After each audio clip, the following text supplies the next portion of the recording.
Muslims మన దేశాన్ని దండయాత్ర చేస్తున్న సమయంలో దాన్ని అలహాబాద్గా పేరు మార్చారు. ఏదైతే ప్రస్తుతం ఆ యొక్క రాష్ట్ర ముఖ్యమంత్రి యోగి ఆదిత్యనాథ్ గారు ఉన్నారో ఆయన వచ్చినప్పుడు దీనికి మరలా తిరిగి ఏ పేరైతే ప్రయోగరాజ్ అని ఉండేదో ఆ అలహాబాద్ని తీసి ప్రయోగరాజ్గా మార్చడం జరిగింది. అదేవిధంగా ఈ యొక్క ప్రయోగరాజ్ సంబంధించినటువంటి విషయం ఏంటంటే త్రివేణి సంగమం అని కూడా అంటాం. త్రివేణి సంగమం అని ఎందుకంటామంటే గంగా యమున సరస్వతి ఈ మూడు నదులు కలుసేటటువంటి ప్రదేశం కాబట్టి. చాలామందికి తెలియని విషయం ఏంటంటే గంగా యమున ఉంది కానీ సరస్వతి కనబడట్లేదు కదా అని.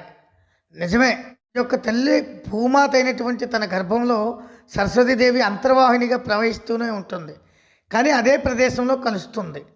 ఇంకా బ్రేకింగ్ విషయం ఏంటంటే ఈ యొక్క కుంభమేళ జరగక ముందు ఈ ఏదైతే ప్రయోగరాజ్ స్థలం ఉందో ఇది మాదే అని చెబుతూ ఎవరైతే ఈ యొక్క శాంతి కాముకులు ఉన్నారో వీళ్ళు వక్ఫ్ బోర్డుకి సంబంధించిన స్థలం అని చెప్పి ఈ ముస్లిమ్స్ ఈ స్థలాన్ని కబ్జా చేయడానికి కూడా ప్రయత్నం చేశారు.